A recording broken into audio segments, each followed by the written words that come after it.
चलो एक अनुवाद तुम लोगों से पूछते हैं। यह एक कलम है, क्या बनाएंगे? This is a pen.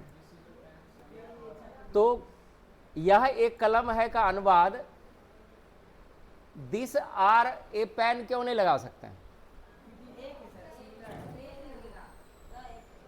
अब इसका जवाब है कि दिस जो है एक सब्जेक्ट है जो सिंगुलर है, और किसी भी सिंगुलर कर्ता के साथ सिंगुलर वर्ब का प्रयोग किया जाता है।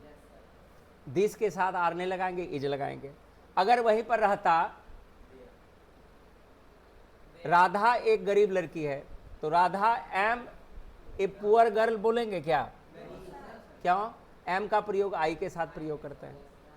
जब कोई भी क्रिया का प्रयोग किसी भी सब्जेक्ट के आधार पर होता हो और उसके अनुरूप होता हो, तो उसको बोलते हैं फिनाइट वर्ब।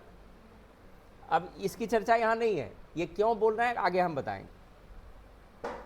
यदि कोई भी क्रिया कर्ता के आधार पर प्रयुक्त होता हो, मतलब कर्ता जो कहे कि आई लगाए हैं, इजारम का प्रयोग करना है, मेरे साथ आई एम रखना पड़ेगा। आप मेरे साथ इज नहीं लगा सकते हैं, मेरे साथ आर नहीं लगा सकते हैं, मैं आई हूं और आई के साथ आपको एम रखना है। तो कौन, किसका कथन है ये? आई का कथन है, आई सब्जेक्ट है। तो यहां पर क्रिया को कौन नचाया? सब्जेक्ट नचा रहा है, यानी सब्जेक्ट उसको निर्देशित कर रहा है। ही के साथ इज लगा रहे हैं, सी के साथ इज लगा रहे हैं, वी के साथ आर लगा रहे हैं, ठीक है ना। इसी तरह से जब टेंस में जाएंगे तो टेंस भी इसी तरह से बताएगा। ही रहेगा, जैसे हम मान के चलो कि मैं पढ़ता हूं तो आई रीड, वह पढ़ती है तो सी रीड्स, हम लोग पढ़ते हैं वी रीड, ऐसे हो जाएगा। तो कर्ता के आधार पर तुम्हारा क्रिया एक्सचेंज हो रहा है, ठीक है ना। लेकिन देयर ऐसा करता है, ये एक तरह का सिर्फ इसको बैठा दो, इसको क्रिया से कोई मतलब नहीं। मतलब देयर सब्जेक्ट है। अगर यहां पर देखो, देयर का हम दो प्रकार से प्रयोग करते हैं, एक कर्ता के स्थान पर, एक कर्म के स्थान पर। दो लाइन में हम इसको खत्म किया। यदि कोई वाक्य ऐसा है जिसमें कर्ता पता ही नहीं चल रहा है और वह जो है ऑब्जेक्ट का कार्य करे और उसमें कर्ता नहीं हो, तो वहां पर देयर का प्रयोग इंट्रोडक्टरी सब्जेक्ट के रूप में हम करेंगे, वहीं पर देयर का प्रयोग होगा। और यहां पर देयर को क्रिया से कोई लेना देना नहीं है ना। ये बोल रहा है कि देयर के बाद आप इज लगाइए, आर लगाइए, हमको कोई मतलब नहीं है, वो आगे का नाउन जाने। समझ में आ गया ना। ये पहला ऐसा वाक्य है जिसमें फिनाइट वर्ब लगता है, लेकिन फिनाइट वर्ब को निर्देशित सब्जेक्ट नहीं करता है। क्लियर हो गया। फिनाइट वर्ब क्या था? जो कर्ता के आधार पर प्रयुक्त होता हो, और वही क्रिया जो कर्ता के आधार पर नहीं होता हो, वे सारे नॉन फिनाइट वर्ब्स हैं या नॉन फिनाइट्स हैं, जो आगे हम लोग एडवांस वाले चैप्टर में पढ़ेंगे। अभी यहां तक देखना है। The term there is used in two ways. हम यहां जो लिखे हैं, क्या लिखा हुआ है कि पद जो देयर है उनका प्रयोग हम दो तरीके से करते हैं। एज अ सब्जेक्ट कर्ता के रूप में, एज एन ऑब्जेक्ट कर्म के रूप में।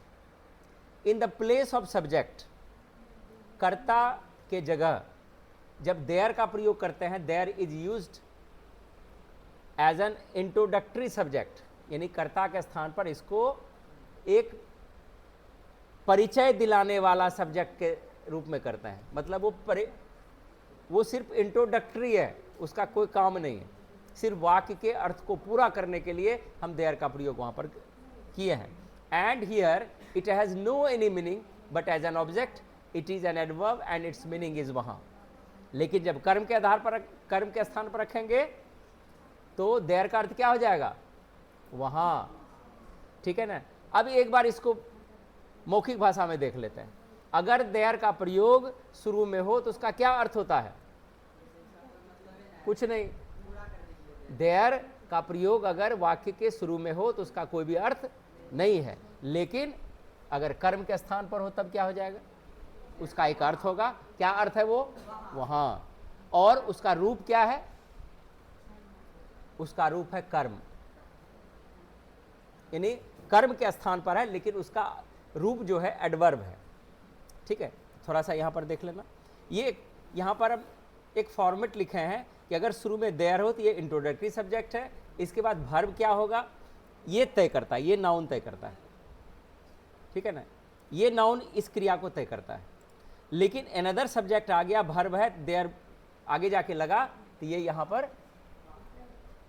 ऑब्जेक्ट का स्थान पर है और इसका अर्थ यहां पर वहां है। क्लियर हुआ? अब इसके भी 3 रूप आएंगे, प्रेजेंट, पास्ट और फ्यूचर। इसमें क्या होगा, संज्ञा पहले रखेंगे, संज्ञा है, हो, है, तो इसका स्ट्रक्चर हो जाएगा there plus is, are plus noun, adverb of place. उसी प्रकार संज्ञा प्लस था, थे, थी, adverb of place. Adverb of place मतलब क्या हुआ, जहां पर वो संज्ञा है उस स्थान का बोध कराने वाले शब्द एडवर्ब ऑफ प्लेस कहलाएंगे। जैसे में हो जाएगा, पर हो जाएगा, या और कुछ हो जाएगा, तो एडवर्ब ऑफ प्लेस का बोध कराएगा। उसके बाद अगर ये फ्यूचर होगा तो फ्यूचर होगा तो संज्ञा प्लस होगा, होगी, होंगे लगा रहेगा। इसमें देयर, हाँ यहां पर जो है सेल का प्रयोग नहीं होगा। सेल कब लगेगा, जब इम्फेटिक होगा, लेकिन यहां पर नहीं के बराबर इसका करते हैं, विल बी का प्रयोग करेंगे। ठीक है, there plus will plus be, shall का प्रयोग इसमें नहीं के बराबर होगा, या होगा तो विशेष कंडीशन में होगा। अपने तरफ से इम्फेटिक, चूंकि इम्फेटिक बनाने के लिए जरूरी नहीं है कि हम सेल का विल का सेल ही हमेशा करते हैं, और शब्द लगा के हम उसको इम्फेटिक बनाते हैं, डेफिनेटली लगाते हैं, श्योरली लगाते हैं, तो वहाँ पर विल ही रहता है, तो सेल लगाने की जरूरत नहीं। क्लियर हो गया? अब यहाँ से अनुवाद है। ठीक है ना, इस अनुवाद को हम किसी सीनियर बच्चे से पूछे कि एक लड़का है, क्या बनेगा ट्रांसलेशन, तो उन्होंने बनाया ए बॉय इज, दूसरा ने बनाया इट इज ए बॉय, तीसरे ने बनाया दिस इज ए बॉय। क्या सही है क्या? नहीं है। यहां पर एक लड़का है, वो ऑब्जेक्ट है, वो नाउन है, तो सब्जेक्ट तो है ही नहीं, तो नहीं है, क्या करेंगे यहां पर, क्या बनना चाहिए, देयर इज अ बॉय। ठीक है, एक लड़की है, देयर इज अ गर्ल। एक सुंदर घर है, there is a beautiful house. 2 कलमे हैं, देयर आर, देखो आर लग गया, क्यों लगा कि आगे प्लुरल है। एक किसान था, देयर वॉज अ फार्मर। एक छोटा बच्चा था, there was a small child. चलो आगे क्या बनेगा, 2 किताबें थी, देयर वर 2 बुक्स। एक कार होगा, देयर विल बी, पैसे होंगे, देयर विल बी मनी। एक मकान होगा, there will be a building.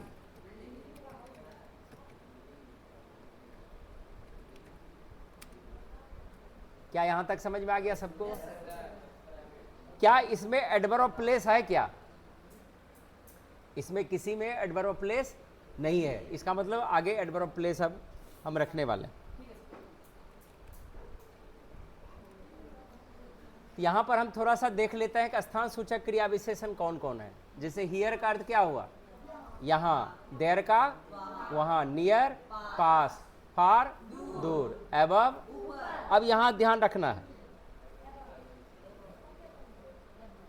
यहां पर कुछ हम और जोड़ देते हैं। जैसे यहां पर देखो,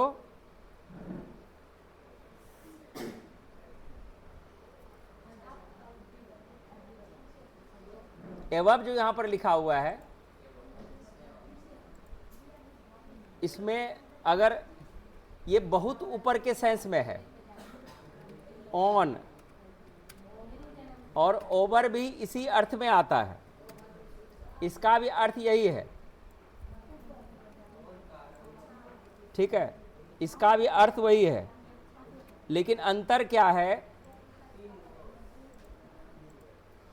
अंतर यहां पर क्या होगा कि ऑन का प्रयोग तब हम करेंगे जब टच का सेंस दिखाएगा, और ओवर का प्रयोग तब करेंगे, यहां पर हम लिख देते हैं ये टच के लिए,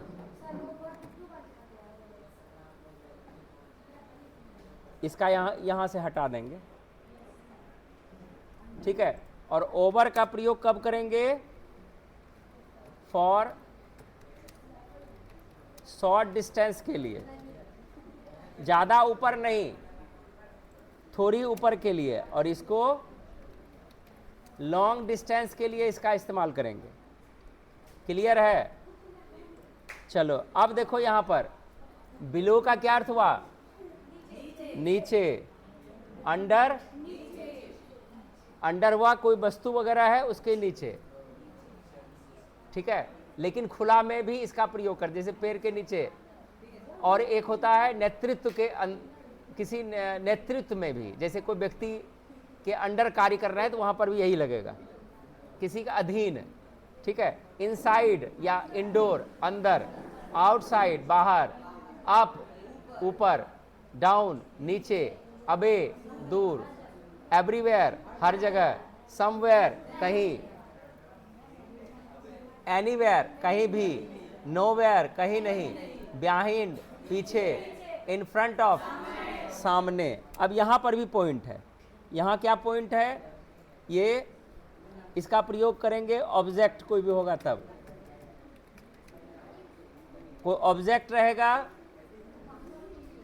और बिफोर भी लगता है के सामने के अर्थ में, लेकिन थोड़ी सी अंतर आएगी, क्या अंतर आएगी इसको देखना है।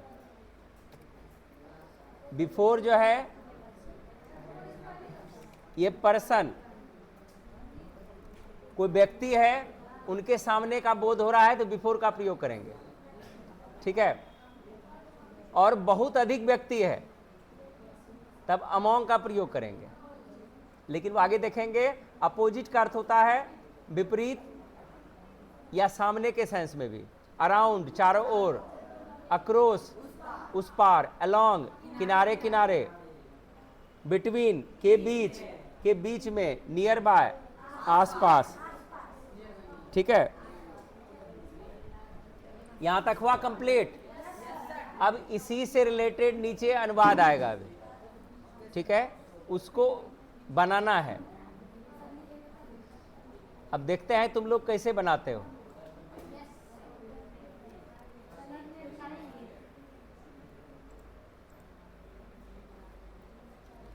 लिखो ट्रांसलेट, आगे हम वाक्य देते जाते हैं, वाक्य दे देते हैं सीधा,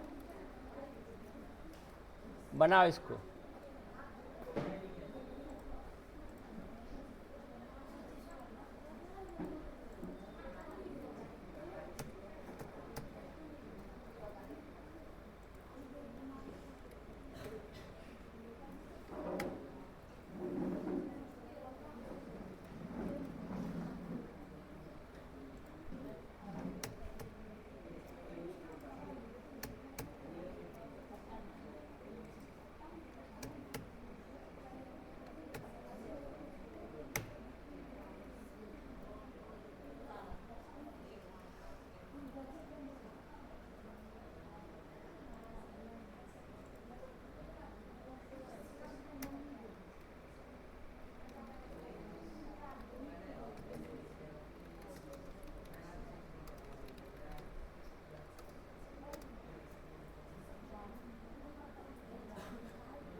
इतना अनुवाद आएगा आज।